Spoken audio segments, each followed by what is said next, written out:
Uh, Thank you very much for bringing me back to the U of M. I'm thrilled to be back, if only virtually. I wish it were live, but the conditions being what they are, this is the next best. And I'm also really happy because this book originated when I was a faculty member at the U of M. A lot of the research and writing occurred when I was a faculty member. And my interactions with so many of you, friends and colleagues, those interactions are imprinted on the book, on the ideas and the thought processes that I've gone through in writing this. So I'm really thrilled to be back. A World Divided is a global history and a history of human rights. Three issues animate the book. The first is, we live in a world of 193 nation states. In that complex, who truly has the right to have rights? As Hannah Arendt asked in 1951 in The Origins of Totalitarianism, and a century and a half before her, the German Enlightenment philosopher Johann Gottlieb Fichte proclaimed also when he said, the one true right is the right of human beings to have rights. And so that's the first issue. Who really has rights? Second, what do we mean by rights? We think that the answer is simple. We can recite the text of the Bill of Rights, French Declaration of the Rights of Man and Citizen, the Universal Declaration of Human Rights from 1948. But actually, the question is much more complex. And the third question, how do we actually obtain rights? We honor heroic actors, Nelson Mandela, Martin Luther King, Ruth Bader Ginsburg, but is it by their actions alone that we make progress? When we do make progress, and we don't always, that's for sure, but when we do make progress, is it by their actions alone that we advance the cause of human rights? So to address these three issues, the book moves through 9 historical cases over the last 250 years, cases drawn from virtually every continent. The book starts with the Greek struggle for independence from the Ottoman Empire in the 1820s, moves on to, yes, the removal of Native Americans from Minnesota, goes on to slavery and emancipation in Brazil, the creation of minorities. Minorities, I argue, a phenomenon of the nation state, not of empires. And I focus in particular on Armenians and Jews. Then genocide and the rebuilding of shattered communities in Namibia, Korean movements for independence and democracy, Soviet Union as a federation of nationalities, Palestine, Israel, and decolonization and independence in Rwanda and Burundi. So again, underlying all this is the fact that the nation state has become the predominant form of political organization in the modern world. At the same time, at least since the late 18th century, we live in a global and transnational world in which not only people, but ideas and movements travel as well. The nation state, and many of you know this intimately, many of you work on this in some fashion, the nation state lives on inclusions and exclusions. Even though since 1945, we have developed a global human rights system, the nation state is still the first port of call for people demanding their rights. The nation state is also the supreme violator of rights. So to take quickly as an example, the first chapter on the Greek struggle for independence, which began not as a national liberation struggle, but as a more or less traditional uprising against Ottoman exactions upon the Greeks, which in the course of the rebellions in the 1820s became a national struggle. The question immediately arose, who is a Greek? The country was, what became the country was filled with other peoples, Muslims, Jews, Lats, Bulgarians, others. And the answer was, whoever is a Greek is he who is an adherent of the Greek Orthodox Church. And that immediately made Jews and Muslims outliers. And in fact, the Greek rebels slaughtered and displaced what we now call an ethnic cleansing, hundreds, thousands of Muslims and Jews. So even with the very first post-Napoleonic, post-French Revolution, nation-state founding in Europe, that question, who actually has the right to have rights, was posed immediately. But then the question, what do rights actually mean?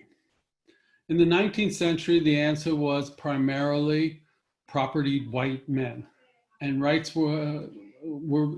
rights were reserved for property white men, and that the conception of rights was largely liberal, rights of free speech, assembly, and so on. But even in the 19th century, some critics, including liberal critics, posed the problem of social and economic rights.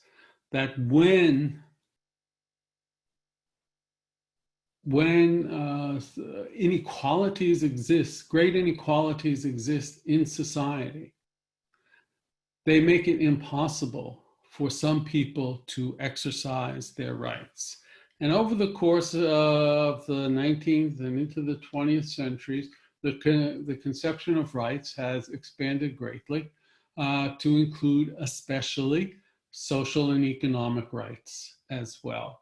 If you read the UDHR, the Universal Declaration of 1948, the first 20 or so articles are largely political in nature, but the subsequent 10 articles are social in character, that people have the right to a job, the right to a decent living, the right to health care, the right to an education. And in 1966, the United Nations passed two conventions, one on social and economic rights. In the book, I addressed the problem, the issue of social and economic rights, especially through the cases of Korea and the sections on North Korea and on the Soviet Union, because in the communist countries, those states claimed that they had had a higher conception of human rights and provided better protections for their own citizens than the liberal Western states that only focused on political rights. But in fact, I argue that political, social, and economic rights have to be understood as a bundle, as intertwined with one another. If you only talk about social and economic rights, you're really talking about provisioning a population. And any two-bit dictatorship with a half-functioning economy can provision its population. But rights are something different. Rights empower people.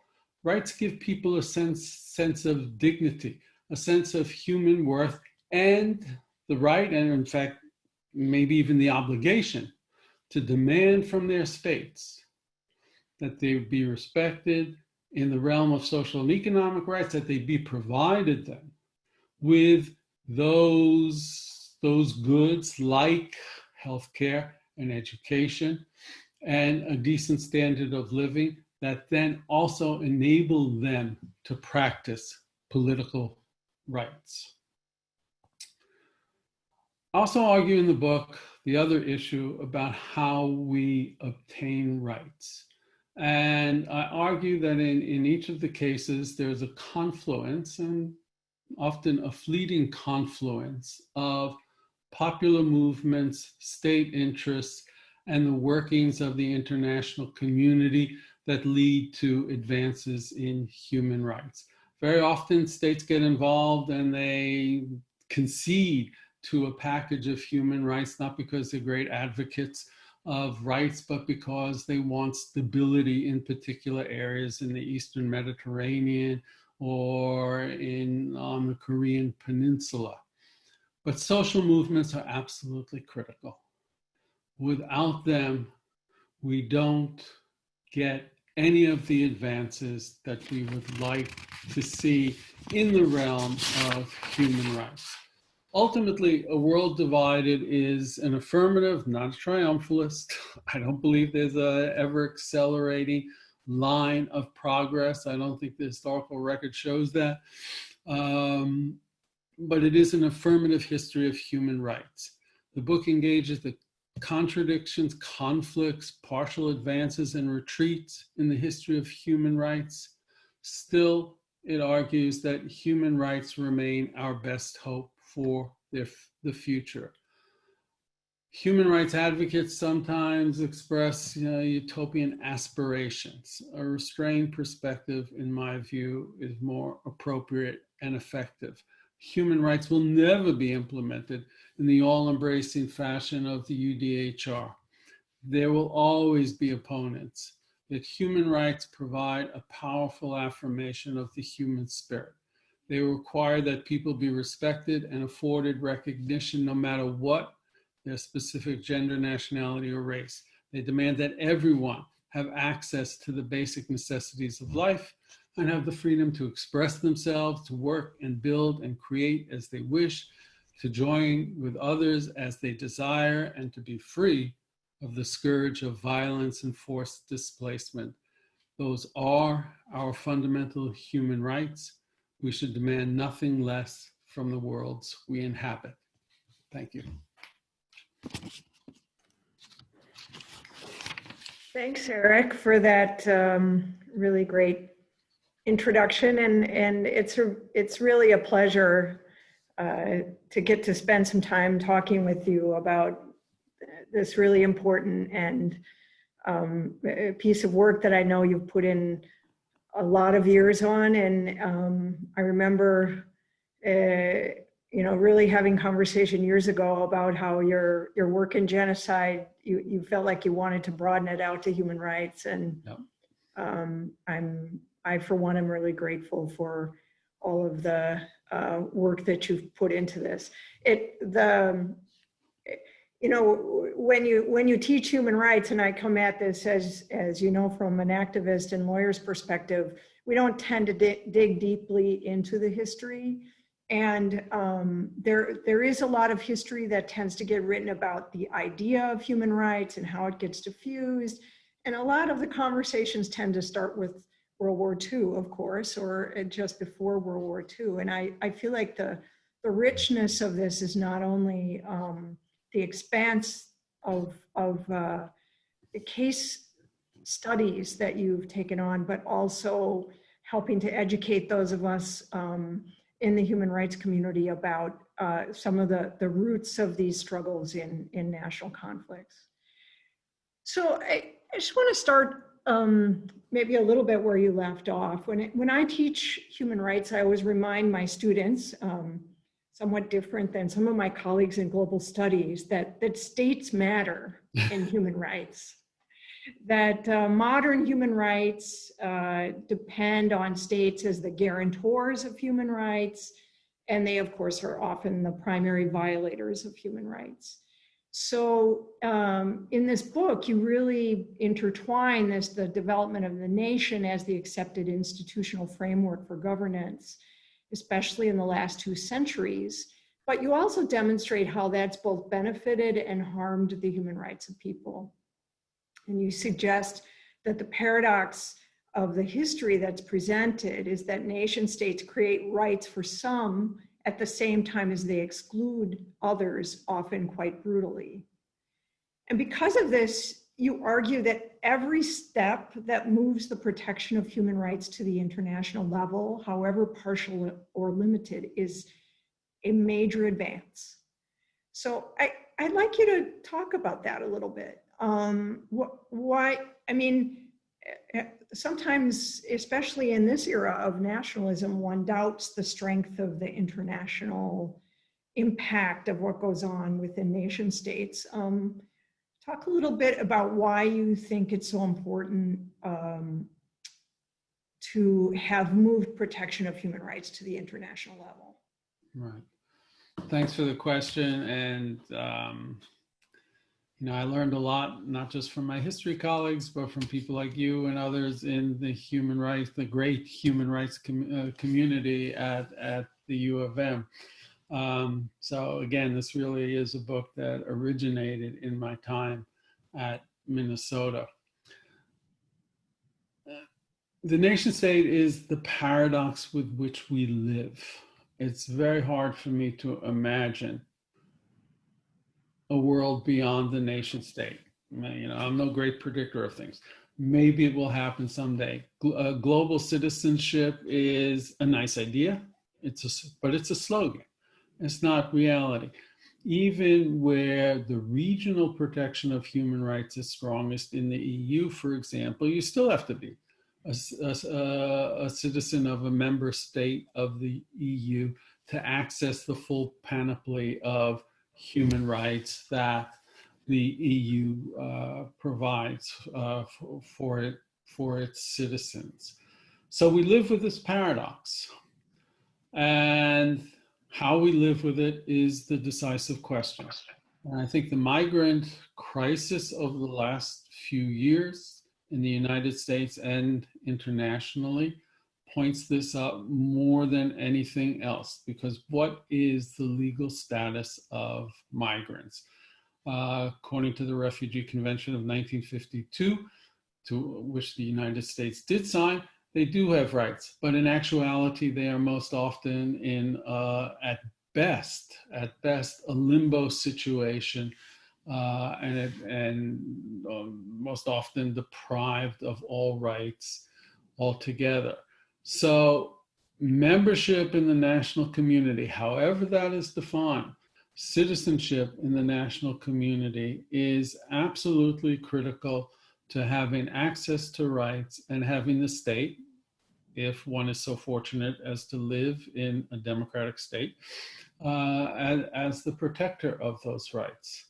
But states, again, are the supreme violators of rights, including democratic states, which will, depending on how they define the national community, or will offshore their exclusionary practices. So that's why I do think that when human rights protections are moved to the international level, when states give up some little piece of their sovereignty through international conventions, that at least gives us possibilities of accessing human rights protections beyond the nation state. As imperfectly implemented as these things always are. Yeah. Well, the international community is feeling pretty fragile right now, Indeed. To me, but there have been other times when it's been far more fragile, as you point out. One of the things I learned a lot about in this book was just the concept of self-determination and where it came from. The right to self-determination, as you point out, is the first article in the two covenants. And it's an ideological concept which became a core principle of international human rights law. It doesn't always feel super relevant when you're working on cases within states. It feels almost like a barrier. But I understand it more now, coming out of that. The Soviet development, the socialists really saw this as a step that surmounted autocratic empires and was a sort of necessary intermediate step towards socialism. So I wonder if you'd talk a little bit about this notion of self-determination and whether it still feels important and relevant. And especially I think about this, Eric, in sort of the smaller communities that want to claim claim their own nationhood in order to protect themselves, and sort of like, where's the arc of this, and where are we going with self-determination? Are we going to become even more fragmented globally than we already are? And is that a good thing or not? I think almost every human rights activist thinks self-determination is a great thing. I have a much less positive view of it because self-determination, I mean, this is the question that drives the book. Self-determination for whom? And self-determination necessarily means that some people are excluded from the community, sometimes violently so. In the book, and also in an article more thoroughly that I published, I think in 2015, I tracked the history of the concept of self-determination, how it developed from an Enlightenment concept of individual freedom, individual self-determination, into a collective notion. And I also explore it through the case as best I could, since this all was new to me, of Native Americans. After writing the history of that chapter of the removal of the Dakota from Minnesota, I delved into the legal history, again, as best I could, of Native Americans. And there you see, maybe better than any other case, the conflict between individual and collective rights and self-determination, now understood universally as a collective right. Because if we value the native rights on tribal territory and tribal sovereignty, that of course is a collective right. But what happens to individual rights within those tribal communities? And I draw on the work of some Native American legal scholars who have written over the last few years about this dilemma, and especially the dilemmas involving the exploitation of women and sexual abuse on the reservations. If tribal territory is sovereignty, then the international treaties that the United States has signed regarding human rights have no application on sovereign territory. So there is this, again, this paradox, this dilemma that there's no easy way out from. And that's why I think of the book as not triumphalist about humor, supportive of human rights, but not triumphalist and wanting to explore these conflicts and problems and dilemmas. Right. Well, I'm glad you raised the Dakota case, and I just wanted to show people who haven't gotten the book that literally the cover of the dust cover of the book is depicts the mass execution in 1862 of the Dakota, after the Dakota conflict, right here in Mankato, Minnesota, right an hour from where I'm sitting. And I just thought it was fascinating that this was the primary US case that you included in the book. And I'd like to hear a little bit the story of that. I mean, obviously you were in Minnesota and you were thinking about this, but I mean, as we know, in the US, the indigenous case is relatively less known, certainly as compared to the Canadian, the Canadian issues around indigenous history. And it feels like we have so many competing cases of violations in the US. That it seemed really compelling that you would pick the Minnesota case as your US case. So I'd love you to talk about that. What does it explain about the course of human rights in the U.S. and why did you pick this case? Well, you're right. I could have picked any number of cases in the U.S. of Native Americans and or other people. This is the first time I ever delved into U.S. history, and I did it with a great deal of trepidation. But I figured I at least knew some of the place names in Minnesota. So I thought, I mean, that's really the reason why. And I left. I wanted to write a chapter on slavery and emancipation, and I wrote that about. I obviously could have tried to write a chapter on the U.S., but I wrote that about Brazil. So and in general, I definitely wanted to do a case about settler colonialism and the removal of indigenous peoples. So I obviously had to teach myself a lot. I learned a lot, which was really, really interesting. But it just pointed up again, underscored the dilemmas so that Euro-Americans who came to the United States, for all the reasons, fleeing persecution, seeking opportunities, who came to Minnesota, they almost immediately were able to access whatever rights were available to them, both before and after Minnesota became a state. To vote as a white person, even if you weren't a citizen yet, all you had to do was declare your intent to become a citizen. And you then were able to vote in elections, versus what we would now call the ethnic cleansing and other forms of suppression of the Dakota Sioux in Minnesota. So, rights for some people and exclusion for others. Mm-hmm. Yeah.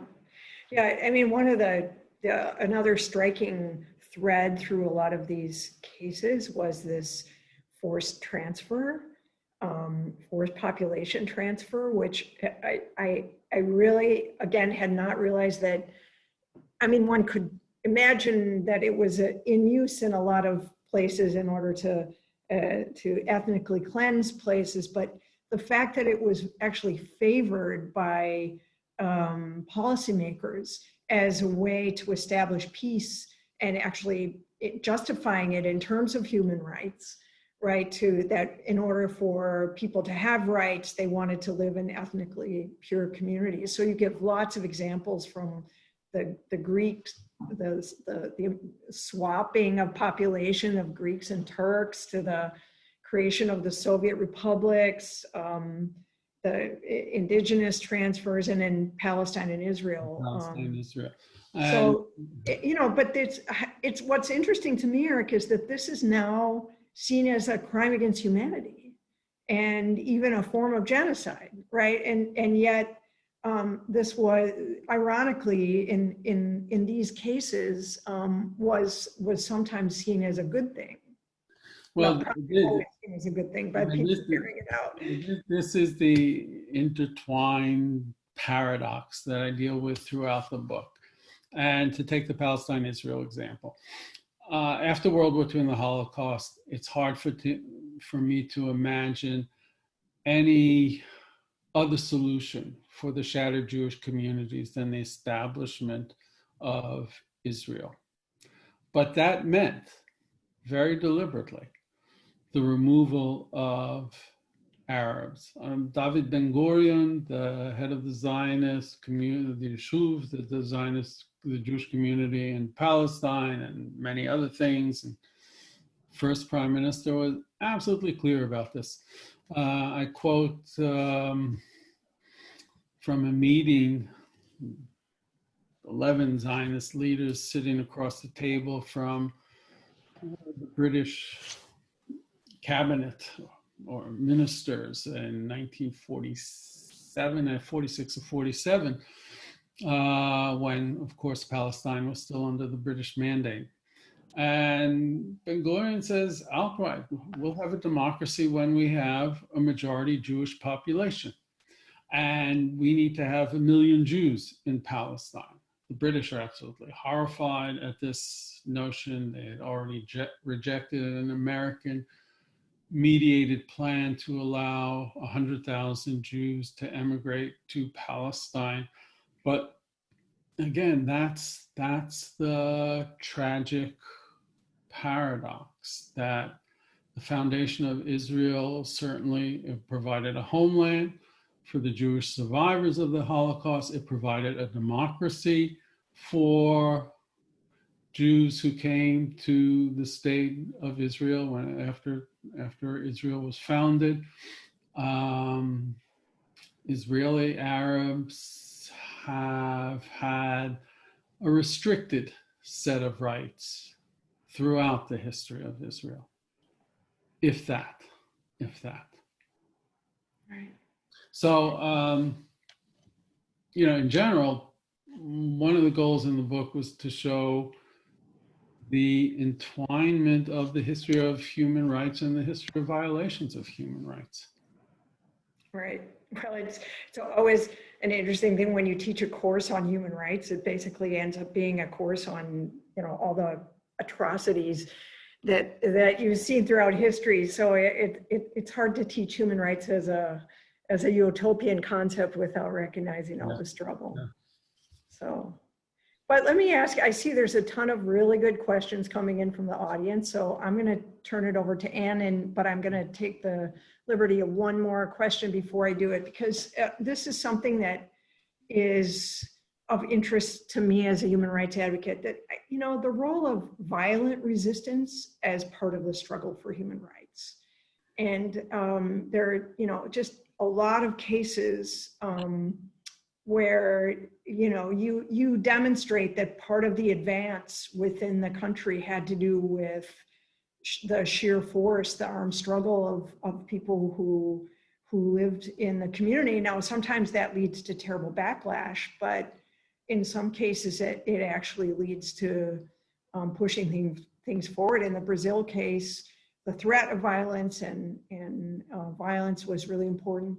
And so, I think about that as somebody who teaches human rights advocacy, and nonviolence, of course, has been a cornerstone of the modern human rights movement, where there's this famous example that Amnesty International would not designate Nelson Mandela as a prisoner of conscience because he used or advocated the use of violence. But your stories indicate that a combination of the two has frequently been the formula for domestic change. So I wondered if you would just comment on that. I feel like I'm, entering into the nice world of human rights. All of these terrible, this terrible realm of violations. But yeah, that is indeed the reality. Now, sometimes the protests can be nonviolent, and then the state exercises enormous repression. As in many instances in Korea, in post-1945 Korea. But very often it is armed struggle. It's hard to imagine South Africa. It's hard to imagine Namibia becoming independent and more democratic than, for sure, than they were beforehand without those armed struggles. And the tragedy is often that leaders and movement members who engage in practice of violence have a hard time giving it up when they come into power. When there are very, very, very few. Mandela, one of the very, very few that I can think of historical cases where armed activists make a good transition to governance and really seriously protecting human rights. Well, thanks, Eric. I'm going to turn it over to Anne to address some of the audience questions. Hello again, Eric. You've already talked about your choice of the case of Minnesota. You wanted a settler colonial case, and your choice of Brazil because you wanted a case that dealt with slavery and emancipation. Can you talk a little bit about your other choices? A couple of people were really interested in hearing about how you made the selection of cases, and actually how you managed to do research in all of those cases with different languages and things like that.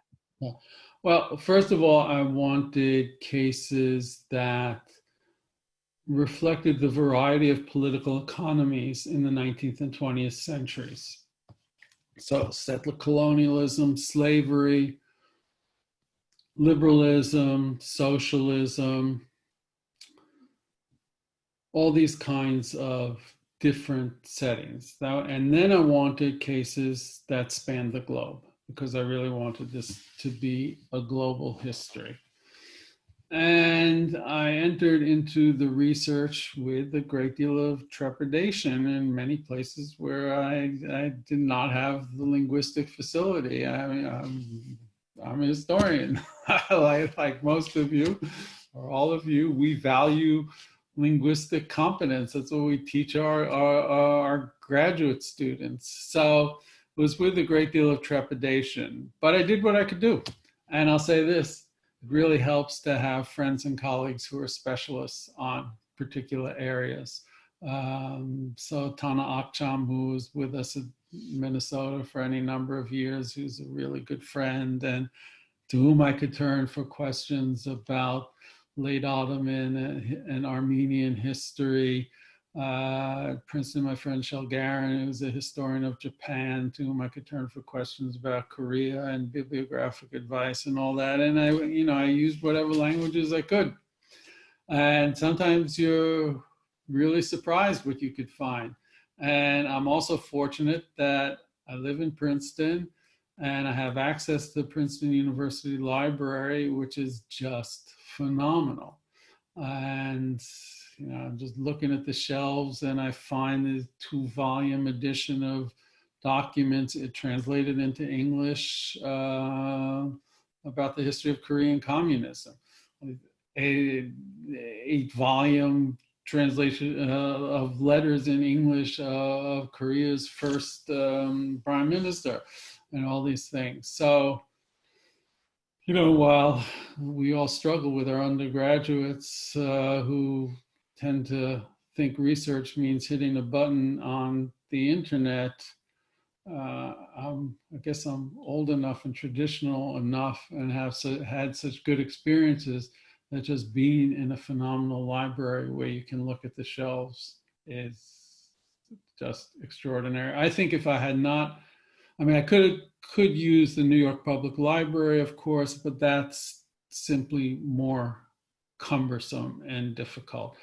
And I think if I had not had access to the Princeton Library and earlier to the U of M Library, I'd probably still be writing the book. So there are a couple of questions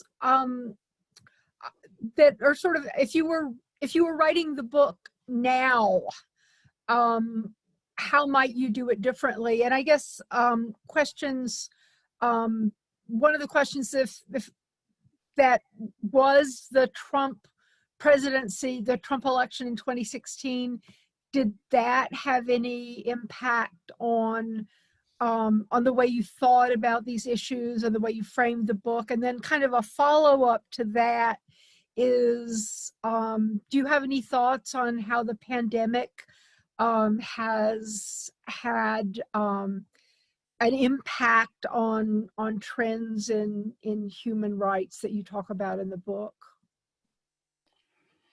Well, the book came out exactly a year ago in September 2019, and a whole lot has happened, as we all know, in the past year. One issue, I'll get to the specifics you mentioned, but one issue that I think I should have focused on. So I had a hard enough time keeping all this stuff in play. Yeah. But another issue is the climate crisis Mhm. and what that means. And I've had some questions about that, and they've been good questions when I presented the book in other places. What that means in terms of human rights. And we all have seen that the pandemic, if we didn't know it before, we should have known it, but the pandemic certainly revealed the gross inequalities, both within American society and between the global North and global South, in terms of these of this pandemic and others. And more than anything else, it has underscored the importance of healthcare as a human right. I did not, I mean, I probably mentioned it healthcare a few times in the book, and I certainly mentioned social and economic inequalities, but I think I would have strengthened those issues in writing the book. Trump is always in the back of my mind, unfortunately, and I read my introduction. Basically, I read the last two paragraphs of the book, and I feel I feel even more strongly than I did previously that we have to actively defend human rights as a counter, not just to Trump, but to the whole expansion of right-wing populism, exclusive nationalism, all around the globe. I mean, I think of the book as an anti-race and an anti-nationalism book. Again, yes, we need the state, can't live with it, can't live without it, but the violations have come so often and so strong, and of course we're living through a period of retreat about human rights. I think that's been clear since 9/11. And I think there needs to be a reaffirmation of human rights, particularly in view of the vast inequalities that have been exposed by the pandemic, and the even greater inequalities that will be exposed by the climate crisis. I heard, read this or heard this a couple of weeks ago, that the World Bank has estimated there will be 1 billion migrants, people displaced because of the climate crisis. So we think we're living through a migrant crisis. We haven't seen anything yet. And you can build all the walls you want. That's not going to stop the migrant crisis. And I do think states have the right to regulate who comes in, but the question is, do you do that with a spirit of vengeance and racism, or do you do that with a spirit of humanity and humanism and an effort to expand the circle of those who are rights-bearing citizens? Thank you. I now have an easy one. There are people in this audience who are obsessed by the question of what are the maps behind you? The maps are of 19th century maps of Istanbul and of what Europeans called Turkey and Europe. So, when I was in Minnesota, I was very fortunate to serve as the Johannesian chair, which drew me into issues about Armenia and Armenians, and participated for many years in this quite incredible workshop that Ransuni, Müge Göçek, and Gerard Liberidian at Michigan organized. So that sort of reflects my interest in these matters, as well as my interest in maps. Thank you. Now back to the standard hard ones. This is a question from Julie. Can you comment on the role of corporations in human rights? Yeah, Barb can probably answer this question better than I can. I mean, seriously, Barb, if you want to jump in, feel free. I did not deal with this at all in the book, but it is most definitely a very serious realm. I mean, in many instances, corporations probably rival states in terms of their violation of human rights, especially if one thinks about things like environmental rights. And what corporations do in the global south, in Nigeria, for example, and force the displacement of communities because of the pollution they engender, and the private security forces that exist in many places. So it's an area I really don't know about, but it's certainly a serious issue. Do you want to add anything, Barb? Well, I think it's an interesting question whether this is kind of the next phase. I mean, you suggest that we're still like in this second phase of human rights. And I actually think we're a little bit beyond that, into an era where non-state actors, including corporations and kind of the super rich, the super powerful, are going to have more impact. That's it's sort of a, I don't know if to call it a sub-national level, but it's part of the it's part of the fact that we've kind of run out of space for nations on the planet, and so now the power enters in different ways. So Lee Payne is going to give a book talk on this on October 28th. So for those of you who are interested, she and her colleagues just published a book on successful cases in going after corporate actors. Okay, thank you. We probably have time for just one more question. This is from Patricia. You touched on some of the ambiguities associated with human rights. What do you think of the concept of humanitarian imperialism as developed by Jean Bricmont? I don't know the name. I would say that humanitarian intervention is very problematic. My friend and colleague at City College, Rajan Menon, who's a political scientist, has written this scathing book titled The Conceit of Humanitarian Intervention, scathing about the right to protect as a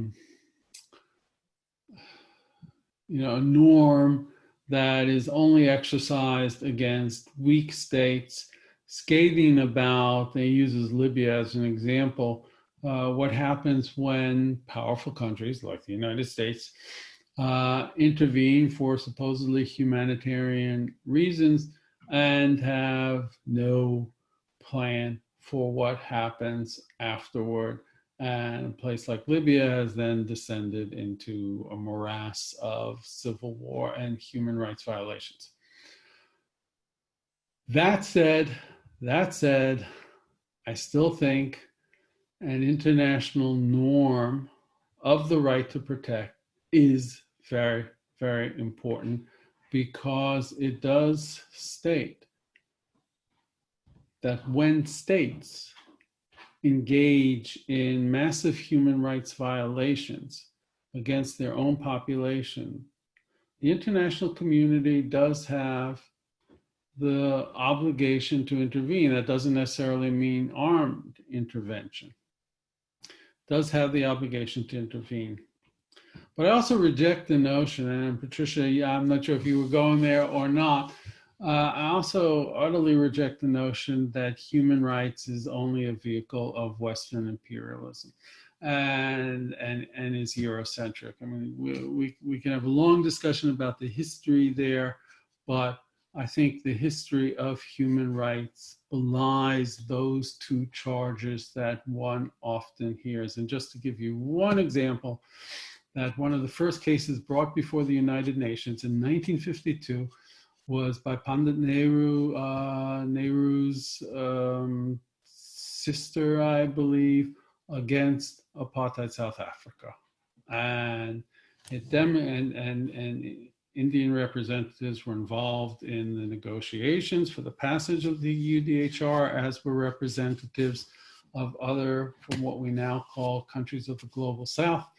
And what I haven't talked about here, what I deal with in the book as well, that in fact, in creating the global human rights system, after 1945, an alliance between the Soviet bloc and the countries of the Global South were the major actors. It was not the liberal states like the United States and the UK, which so often feared any expression of human rights, especially when it went beyond a narrow political definition. So I think the history is not simply one of the history of human rights is not simply one, that of a vehicle used as an imperial manner against the countries of the Global South. Well, I think we're pretty much out of time. I'd like to thank both Eric and Barbara. I think it's been a very, very lively and stimulating discussion. If you are in a position to contribute to either the History Department or the Center on Human Rights, I believe there will be links that will be sent in a follow-up email. If you're not in a position to contribute but are interested in keeping on coming, we will be having one of these talks virtually every month. I guess we'll skip December. I think 2 audience members will be giving talks. Kirsten Fisher will be giving one in April, and Alan Isaacman will be giving one, I believe, in late March.